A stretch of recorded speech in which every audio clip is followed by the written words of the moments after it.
Graças a Deus. Senhor, agora vamos ministrar a Tua palavra. Pedimos a Tua bênção sobre nós. Fala os nossos corações. Aquece o nosso coração.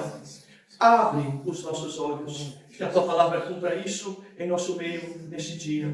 É assim que rogamos, agradecidos, em nome de Jesus. Amém. Amém. Podem sentar, queridos.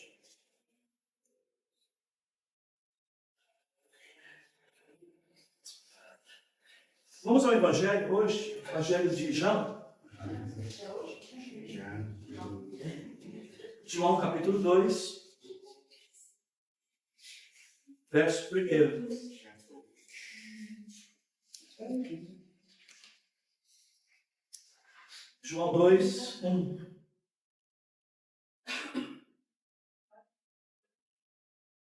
Três dias depois,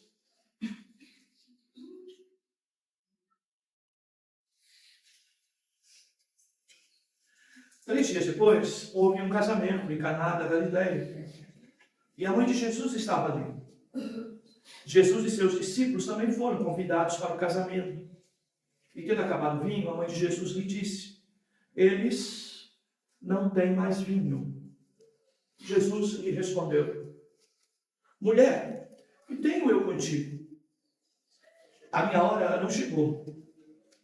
Ainda não chegou. Então sua mãe disse aos atendentes: fazei tudo o que ele vos disser. Perto dali havia 6 talhas de pedra usadas para as purificações dos judeus, e cada uma cabiam entre 80 e 120 litros. Entre 80 e 120 litros. Jesus lhe ordenou: enchei de água as talhas. E eles as encheram completamente. Então lhe disse: tirai agora um pouco e levai ao responsável pela festa. E eles assim fizeram. Quando o responsável da festa provou a água que fora transformada em vinho, não sabendo de onde viera, embora soubesse os atendentes que haviam tirado a água, chamou o noivo e lhe disse: todos servem primeiro o vinho bom, e quando os convidados já beberam bastante, servem o inferior. Mas tu guardaste até agora o melhor vinho. Esse sinal em Caná da Galileia foi o primeiro que Jesus fez. Ele manifestou a sua glória e os seus discípulos creram nele. Depois disso, ele desceu para Cafarnaum com sua mãe e seus irmãos e seus discípulos e ficaram ali uns poucos dias. Bem, queridos, eu quero trabalhar o verso 10 como coração do texto. E ele disse: todos servem primeiro o vinho bom, quando os convidados já beberam bastante. Servem o inferior, mas tu guardaste até agora o melhor vinho. Amém. Bem, queridos, é um texto bastante conhecido, mas é um texto que praticamente cada versículo dele oferece a nós uma oportunidade de uma pregação profunda e bem construída. O verso 10 aqui tem algumas verdades bastante interessantes. Nós vamos falar então do que representava o vinho bom e o vinho ruim neste contexto aqui, tá? O que representa e como eu explico a ideia do vinho bom e o vinho ruim. Bem, queridos, geralmente nos tempos bíblicos, o melhor vinho era o vinho, ou o bom vinho, era o vinho mais doce. Os demais vinhos, chamados de ruim, aqueles que apresentavam menos a característica do doce, ou seja, estavam no sentido inverso disso. Geralmente, o vinho ruim, ele tinha passado por um processo de fermentação e provavelmente ele chegava ao nível próximo à ideia do próprio vinagre. Vocês sabem, né, que o vinho, no seu último estado, ele é esse vinagre, poderíamos dizer, que passou do ponto, tá, queridos? E então, o vinho ruim era aquele, então, de fermentação mais longa e que, às vezes, até a data, não é, ela passava do seu tempo. É lógico que no mundo ocidental e no mundo de hoje essa ideia mudou, mas estamos falando aqui de tempo histórico, tá? Numa época em que nós não tínhamos todos os recursos que uma vinha hoje tem, tá, queridos? Mas naquela época a ideia era exatamente essa. Então, o vinho novo, pela sua própria qualidade de doce, ele estava muito próximo à ideia até do próprio suco de uva original. E ele, por vezes, não é? Ele era considerado, então, em grande parte, até um vinho que, por conta dessa condição, era possível aproveitar e identificar melhor a questão da uva, tá? A origem, se a uva realmente era boa ou não. O processo de fermentação, de alguma forma, nesse tempo bíblico, ele alterava e até encobria alguma situação da fermentação. Então, o vinho novo, considerado bom, eu tinha condições melhores de avaliar até a origem dele, na época a safra dele, o tempo dele. Eu repito, tá, irmãos? Hoje, por conta da industrialização, tá, nós temos outras referências nesses aspectos. Uma das coisas que acontecia muito com o vinho lá no Antigo Testamento é que, para se obter o melhor doce dele, ele era fervido.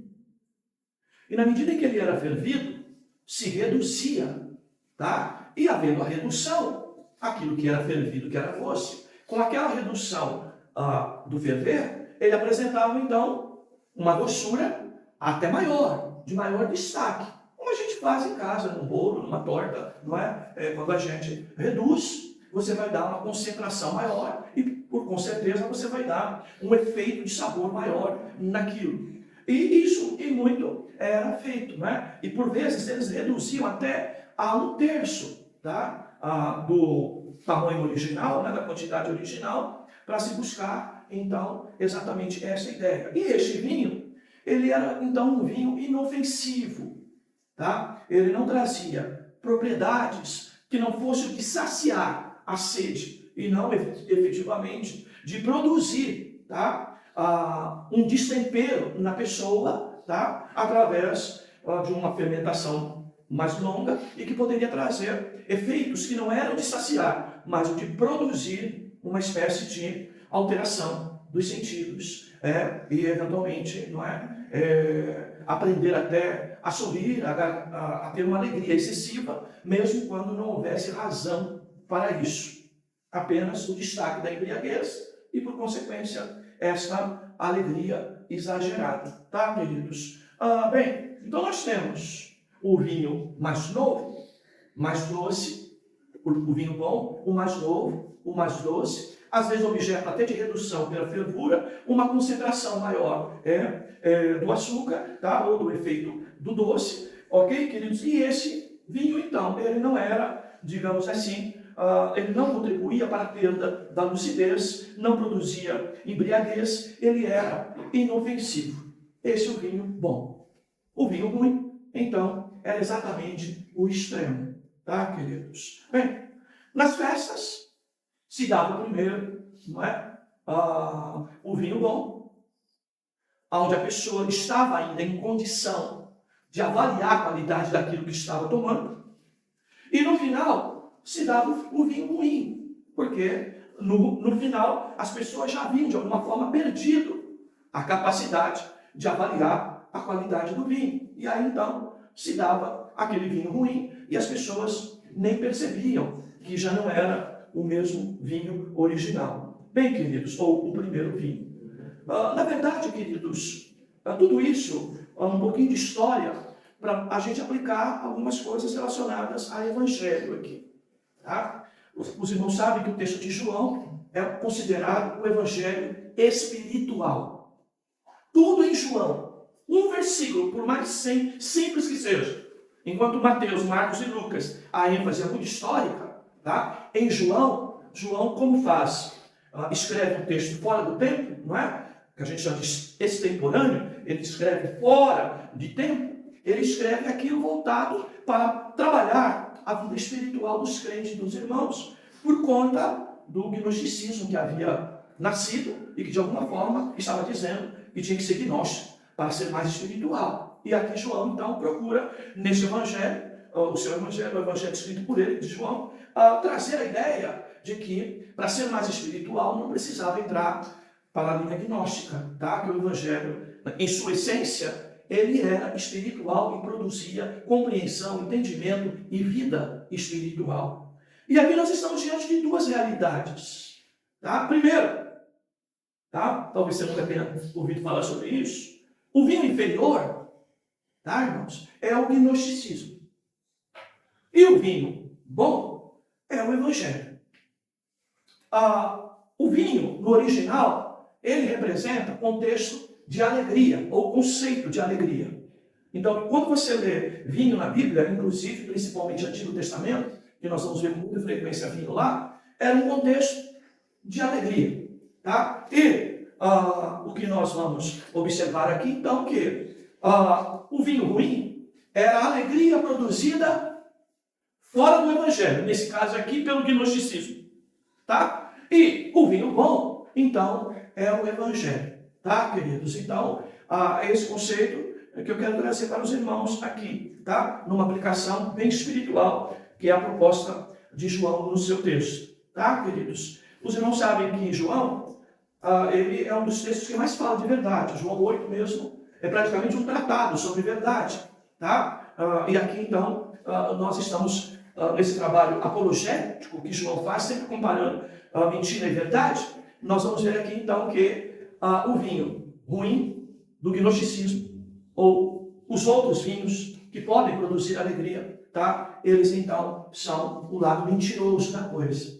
E o vinho bom, o vinho produzido, que produz alegria, trazida pelo Evangelho, é, então, o vinho, ou melhor, a alegria verdadeira. Então, nós temos aqui essas duas coisas. Então, você vai ver no verso 10. Todos servem primeiro o vinho bom. Tá? E quando os convidados já beberam bastante, servem o inferior. Mas tu guardaste até agora, não o bom vinho, ou o vinho bom, mas o melhor vinho. Vejam que há essa coisa da apologética comparando vinho ruim com vinho bom. Até agora tu guardaste o melhor vinho. Bem, nós vamos substituir a palavra vinho aqui por falsa alegria, ou alegria ruim, e alegria boa. Alegria verdadeira, tá, querido? E nós temos aqui as duas realidades da vida, em todos os âmbitos.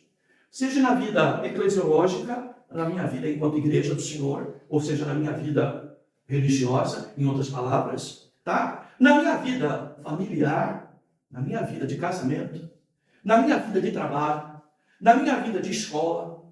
Em toda a vida, eu vou experimentar essas duas coisas, tá? E qual é essas duas coisas? Que todos, de maneira geral na vida, e a vida de maneira geral, vai sempre nos apresentar primeiro um vinho bom, tá? E depois um vinho ruim. Qual é o vinho bom aqui do início da nossa vida? Talvez seja a nossa infância. Acho que é uma questão de todos os níveis de educação, de que nós, quanto mais termos uma infância alegre para os nossos filhos, para os nossos netos, para as nossas crianças, tá? Mais potencialidade eles terão para viver uma vida plena, uma vida com discernimento, com clareza, com uma espécie de avaliação exata quando chegar na idade adulta. A infância, irmãos, é um berço, é uma base necessária para que nós tenhamos, de alguma forma, uma maturidade na vida adulta.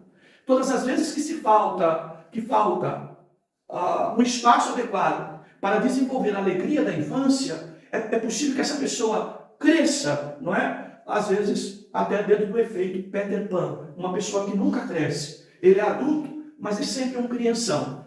Não é porque é alegre, não. É porque é sem responsabilidade, sem apego às coisas corretas, tá? Leva a vida numa grande brincadeira quando é adulto, e falta dele, talvez, a consciência de que a vida, quando nós avançamos, ela se torna um grande desafio para nós mantermos o quê? A alegria e o prazer que nós tínhamos tempos atrás, tá? Porque se nós não tomarmos cuidado, a vida nos deixa chato, frios, indiferentes, duros demais, racionais demais, e muitas das vezes essa é a ideia de que no final se dá o vinho ruim. Tá, queridos? E o texto aqui que todos, tradicionalmente, sempre vivem os dias de melhores alegrias no início da festa ou no início da vida. No início do casamento, no início do namoro, no início do emprego novo, mas que depois, tudo que nos oferecem é um vinho ruim. E aí a gente começa a reclamar de tudo. Aquilo que foi razão de uma alegria, vai virando tristeza, vai virando, infelizmente, uma espécie de frieza em relação aos melhores sentimentos, ou um distanciamento aos melhores sentimentos, ou até, no caso do vinho, a questão do sentido, não é? Bem, queridos, então nesse caso aqui, o que eu quero dizer para os irmãos? Que a vida, de maneira geral, pode nos oferecer uma infância melhor, um início de namoro melhor, um início de casamento melhor, de família melhor, de emprego melhor, de tudo que dá início melhor. Mas o Evangelho é exatamente o inverso. A vida, de maneira geral, pode nos oferecer alegrias que são passageiras, que não se perduram por muito tempo. E às vezes enganado por esse modelo que nós nos servimos a vida inteira, de sempre ter as coisas boas no início e as coisas ruins, nós somos muitas das vezes o que faz efeito na sociedade de hoje. O que nós fazemos na sociedade de hoje? O casamento fica ruim, eu troco de casamento para de novo pegar um outro casamento no início, com um pouco de alegria, com um pouco de doçura, mas depois de um tempo, o segundo casamento começa a mostrar que tristezas, indiferença, não é? Ausências começam a acontecer também no segundo. E aí a pessoa muda para o terceiro, para pegar alegria no começo, tá? E não querer viver, talvez, essa alegria inferior no final dele. Mas você vai ver que o Evangelho é exatamente o inverso. E agora é que eu quero tratar com vocês de uma maneira bem clara, bem objetiva. Tá? Às vezes, nós estamos na caminhada. E às vezes a gente julga que a vida cristã ficou feia, sem motivo de alegria, motivo de tristeza. É como se nós estivéssemos participando de uma vida espiritual ruim. Por quê? Porque nós ainda estamos com uma espécie de aprendizado concentrado de que tudo, quando o tempo passa, se desgasta, fica ruim, e nós nem precisamos mais disso, porque muitas das vezes nós não conseguimos avaliar, não é? Depois de algum tempo, o quanto aquilo está ruim ou ficou ruim, como é o caso do texto aqui. Tá? Mas, alguns de nós exigentes, nós vamos muitas das vezes identificando determinados problemas na caminhada, como cristão, na caminhada do casamento, na caminhada da família, na caminhada do trabalho, e o emprego que produziu muita alegria para nós nos primeiros anos, ou mesmo uma profissão, nos últimos dias pode ficar maçante, motivo de tristeza e motivo de desânimo. E assim se aplica à família, ao casamento, ao trabalho e, infelizmente, até à vida cristã. E alguns de nós vamos mantendo esse padrão, acreditando que o fim é assim mesmo. Tá? Inclusive na questão de saúde. Quantas das vezes eu me pego me justificando. Estou sentindo isso, estou com dor ali, não é? O irmão está com fisionomia de dor, o irmão está mancando, o irmão não é? Está assim, está passado. E a gente associa e fala, a velhice chegou e agora tudo é assim. E a gente, então, muitas das vezes, se conforma com isso.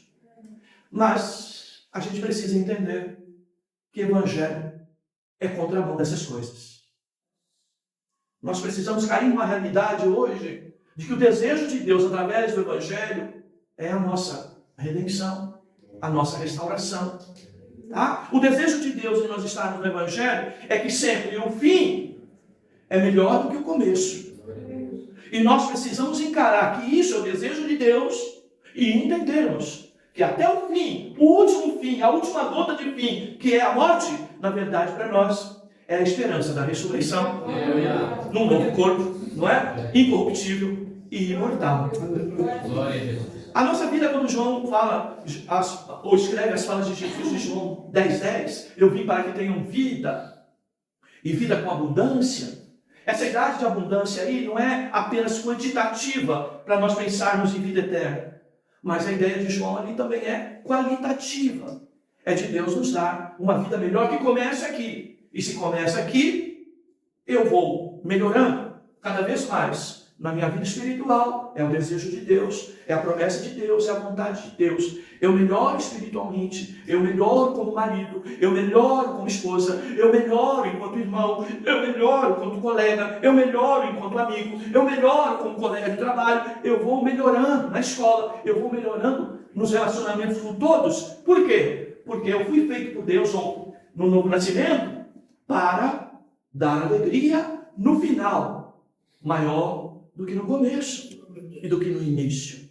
Esse é o desejo de Deus, queridos. Tá? E eu não estou falando aqui de teologia da prosperidade, não, amados. Eu estou falando aqui do que é essa alegria, do que ela representa. Tá? A Bíblia, em Gálatas 5:22, vai qualificar, não é? Um dos 9 gomos de um único fruto, que é o fruto do Espírito Santo, tá? E depois do amor, logo em seguida, você vai ver que é o fruto da alegria.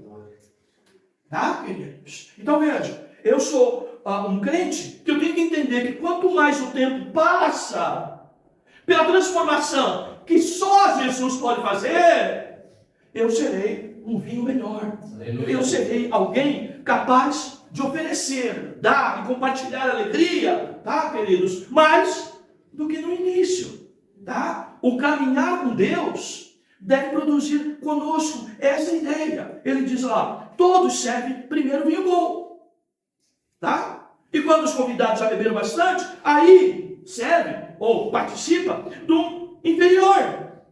Mas tu guardaste até agora o melhor vinho.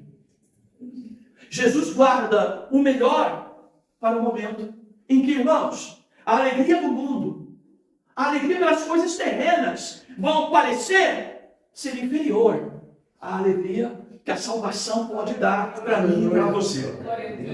Ah? Nós não podemos viver uma vida cristã, irmãos, de alguém que é incapaz de dar um sorriso, é incapaz de mostrar entusiasmo, disposição e ânimo. Deus não nos chamou para isso.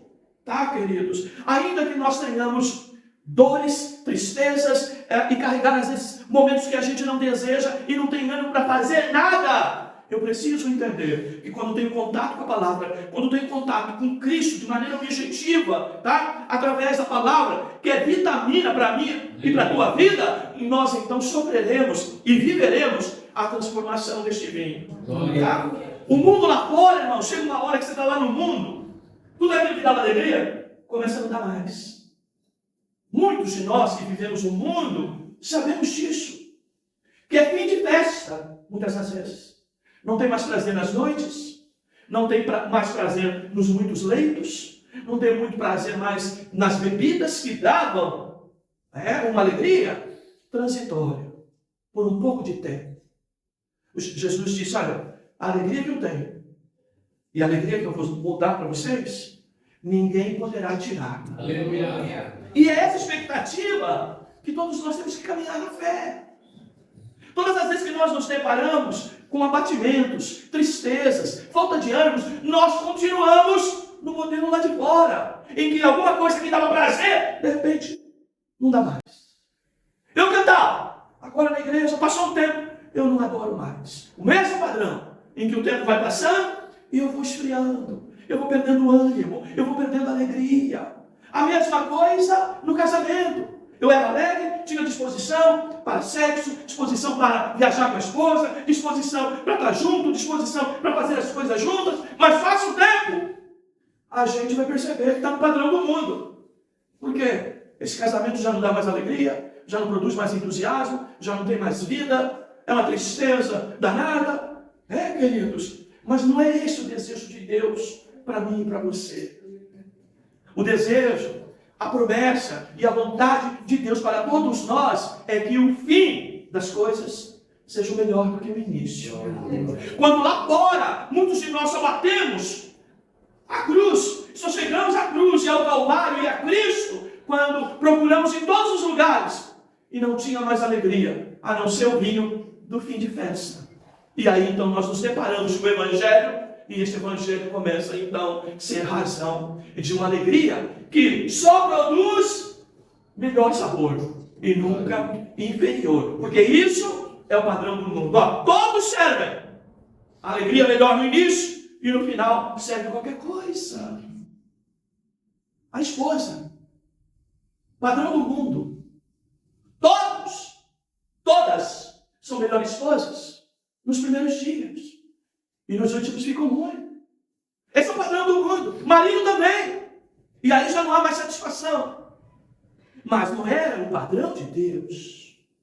O padrão de Deus, e ainda que eu não tenha começado assim, é possível eu entrar agora por este caminho. O desejo de Deus, como eu disse, que nos últimos dias a gente seja melhor marido, melhor esposa. Porque o casamento tem um vinho, um entusiasmo e uma alegria que foi guardada para o final. Porque Deus sempre guarda o melhor para o final. Sabe por quê? Deus não engana. E a alegria do começo, às vezes ela é enganosa. A proposta dela é de enganar. Mas não é isso. O amor e a alegria produzida pelo Espírito Santo. Davi ficou mal depois do seu pecado. Ele passou dias difíceis. No Salmo 51 ele vai dizer, inclusive, me dá a alegria da salvação. Ele não disse, me dá a salvação. Ele me disse, volta a me dar a alegria da salvação. Às vezes, eu estou na igreja, estou em Cristo, mas tudo isso é padrão antigo, é fim de festa, é um vinho ruim, tá, queridos? É um vinho que muitas vezes representa até a própria embriaguez, que nos leva à ideia da aula da escola bíblica de hoje, de consciência cauterizada. A gente já não percebe mais, não tem capacidade para identificar o nosso estado espiritual. E às vezes a gente permanece com essa alegria simplesmente porque a gente não consegue discernir, a gente não consegue perceber a diferença da alegria que um dia tivemos e que hoje não temos. Mas não é esse o padrão de Deus. O padrão de Deus é que o melhor vinho é oferecido no final. O melhor é guardado até para o tempo em que a gente considera em que é fim de festa. Então, amados, eu quero chamar a atenção de você. A Bíblia diz que Estevão era cheio do Espírito. Logo, era uma pessoa cheia de Deus, no sentido de entusiasmo, de alegria, de falar de Deus, por conta do Espírito que estava nele. A Bíblia diz em Efésios 5,18, tá, queridos, que nós devemos nos encher do Espírito Santo e não nos embriagar com vinho em que há contenda. Sabe por que há contenda dentro de casa? Porque a gente tem procurado alegria através das coisas desse mundo, dessas coisas do padrão do mundo, daquilo que no começo é bom e no fim fica ruim. E aí vai gerando casamentos com contenda, trabalho em contenda, igreja em contenda, vida espiritual, familiar em contenda. Mas o desejo de Deus é que nós nos enchermos do seu Espírito, que é fonte de alegria, e não nos embriagar com vinho. Às vezes é um padrão velho que a gente quer para servir a Deus. Irmãos, eu só posso servir a Deus se quem trabalha dentro de mim é o Espírito Santo. Se houver plenitude de Deus na tua vida e na vida do teu esposo, por exemplo, um casamento ruim vai experimentar no final o melhor guardado por Jesus para esses dias. Mas para isso você não pode viver mais no padrão do mundo, que quando acaba a alegria, se separa. Procura outra ponte. Nós não temos outra ponte a buscar alegria, a não ser Jesus. Se não for Ele, não tem nada que a gente possa trocar, semelhante a Ele, próximo dele, ou até que engana. Nada. Só Jesus pode produzir isso. Trocá-lo por coisas dessa vida é trocar sempre por algo inferior e transitório, passageiro, que não é permanente. Mas o desejo de Deus é nos oferecer isso. Como disse o salmista, no Salmo 51, ele talvez queira dizer ali o texto, eu disse talvez, que ele tinha até a salvação, que ele tinha até a convicção da salvação, porque sabia que ele tinha sido perdoado, que Deus que mantinha a sua salvação, mas ele queria evidências, ele queria fruto na sua vida, ele queria manifestar o entusiasmo para os outros de que é de Cristo. Como que eu posso, irmãos? Vou falar de Jesus para alguém. Estou mal, estou ruim, as coisas estão assim. Mas como que eu vou falar de Jesus assim? Eu disse no entusiasmo. Talvez a voz E a fala não representa o que eu quero dizer. Eu digo no entusiasmo. Tá, queridos? Eu tenho que dizer, eu espero no Senhor. Eu tenho uma esperança. A esperança que você não tem. Qual a esperança? Que para mim, o fim será o melhor. O fim para essa humanidade é o começo. Para aqueles que são do Senhor. Tá? A morte que está no fim para eles é perdição. Para nós é regozijo, alegria eterna. Aleluia. Então, queridos, nós precisamos mudar os nossos padrões. Está ruim no trabalho? Perdeu o prazer no trabalho? Aí troca de emprego. Passa mais alguns dias de novo. Está rancoroso com o emprego. O emprego está ruim. Olha, irmãos, eu já contei para os irmãos, no meu tempo áureo de trabalho, tá, irmãos? Eu fiquei numa empresa 13 anos e tive 19 promoções. A minha carteira de trabalho está lá para você ver. Eu disse 19 em 13 anos. Tá? Ou era por mérito, ou era por mudança de função, mas todas elas representavam promoção. Era promovido. Tá? O primeiro dia de trabalho, para mim, foi muito bom. Eu morava no Parque Continental em São Vicente, trabalhava na Bertioga. Tá? Na minha época, não tinha esses ônibus de hoje, não.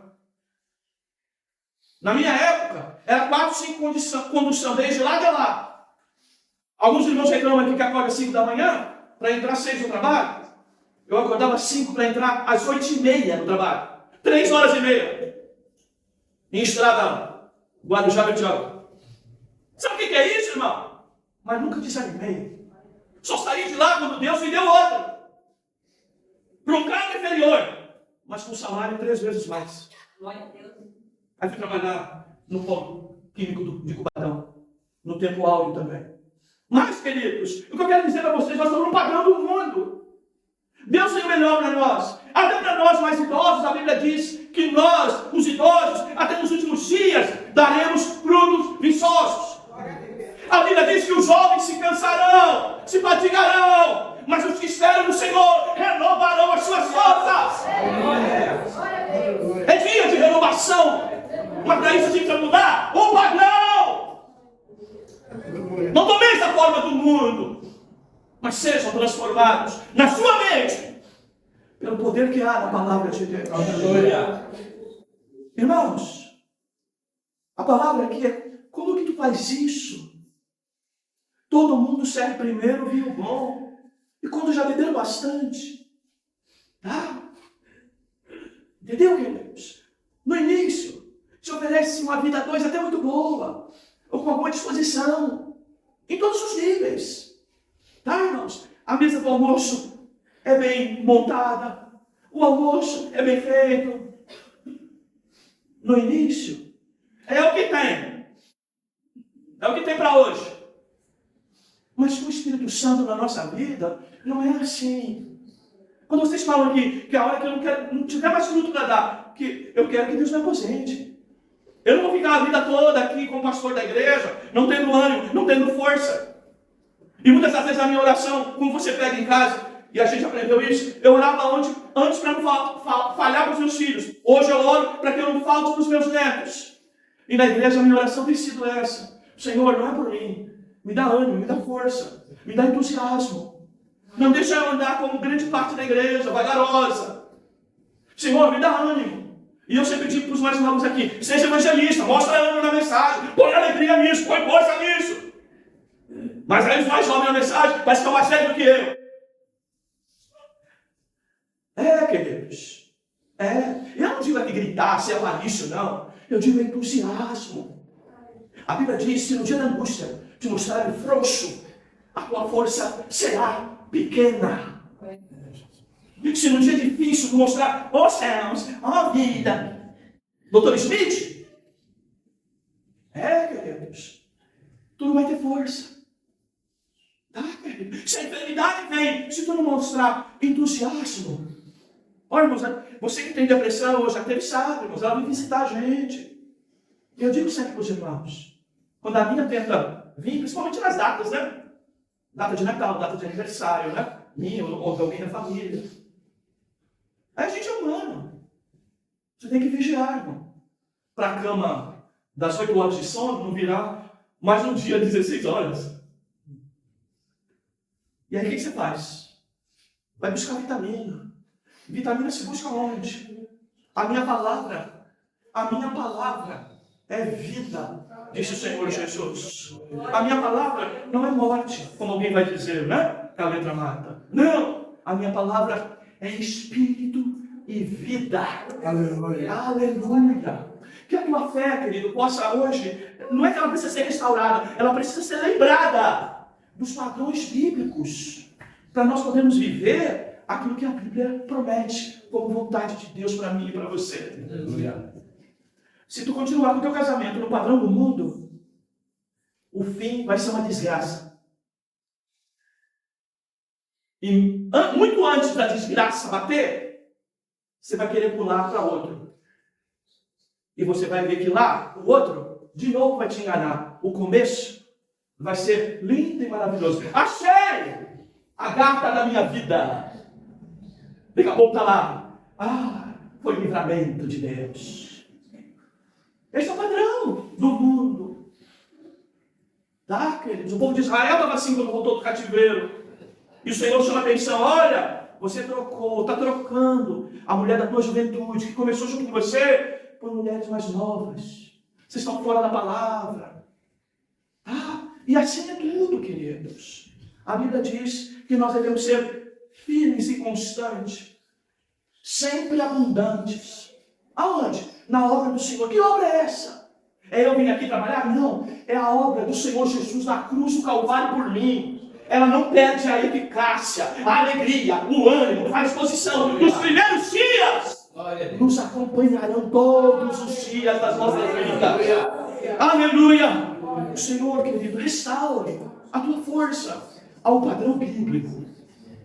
O fim vira começo, que é o que nós temos em bodas de Caná. Mas eu quero ficar só no versículo 10 e vamos encerrar por aqui. Mas tu guardaste. Ó, você tem mais ou menos assim. A vida, todos, a vida de maneira geral, sempre dá o melhor começo e o que não presta no fim. Mas tu, Jesus, tinha e tem guardado para mim, aleluia, o melhor para os últimos dias. É nessa expectativa que eu devo andar. É nessa referência que eu devo ter a minha fé. Irmãos, e pode até doer, como eu costumo dizer, né? Tem algumas dores que às vezes elas são tão doídas que elas cobrem velhas dores. Eu com 65 posso dizer isso para vocês. Quer dizer, falta 3 meses, não, 2 meses, né? Mas eu posso dizer isso para vocês. Tá, queridos? Posso dizer isso para você. Que as dores mais novas e doídas às vezes faz a gente esquecer velhas dores. Eu tenho problema no joelho. Né? Desde mocinho, talvez por trabalhar em empresa frigorífica, e toda hora pega alguma maneio, tira alguma maneio, vai para tirar nota fiscal, entrar e sair do frigorífico toda hora. Mas, queridos, e eu sofri bastante com isso. Sofro, ainda tomo remédio para isso. E é lógico, a idade vem, osteoporose, essas coisas que é próprio já do desgaste do tempo. Mas, queridos, quando eu experimentei uma outra enfermidade, uma outra doença, sabe o que aconteceu? Eu até esqueci que tem problema no joelho. Às vezes os irmãos vêm mancando aí, mas é muito raro. Querido, sabe por quê? Às vezes uma dor maior envolve a menor. Mas não é disso que eu estou falando aqui.